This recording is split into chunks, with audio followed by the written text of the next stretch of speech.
In today's video, I'm going to show you how to create a perfect cube in Adobe Illustrator using the built-in 3D tools. This is a simple technique, but when done correctly, it gives you a clean, perfectly proportioned cube that you can use for icons, illustrations, mockups, or isometric designs. Make sure you stick around until the end because I'll also share a quick tip to make sure your cube dimensions are mathematically accurate. And if this tutorial helps you out, don't forget to like the video and subscribe to the channel for more easy Illustrator guides. Alright, let's get started. First, open Adobe Illustrator and create a new document.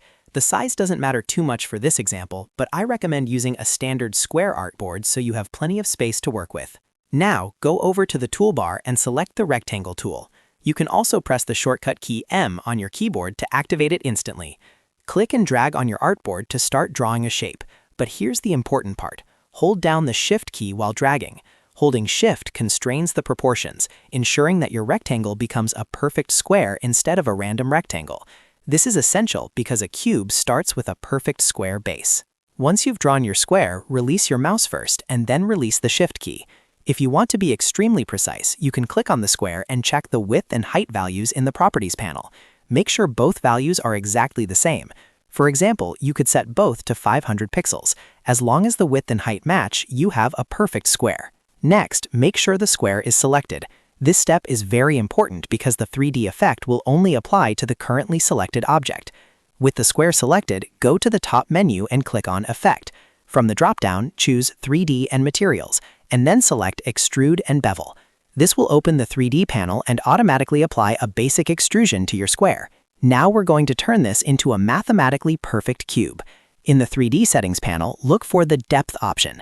The depth controls how far the square is extruded backward in 3D space. To create a perfect cube, the depth must be exactly the same as the width and height of your square. So if your square is 500 pixels by 500 pixels, set the depth to 500 pixels as well. When the depth matches the square size, Illustrator creates equal dimensions on all sides, which gives you a true cube instead of a rectangular box. After setting the depth, you'll want to adjust the rotation so the cube is clearly visible in 3 dimensions. In the rotation section, you can manually drag the cube widget to rotate it interactively, or you can enter precise values for the X, Y, and Z rotation fields. A common setting for a clean isometric style cube is around 35 degrees on the X-axis and 45 degrees on the Y-axis. But feel free to adjust until it looks right to you. As you rotate the cube, you'll see the front, top, and side faces become visible. This is what gives it that realistic 3D appearance. Take your time here and experiment with different angles depending on the style you're going for.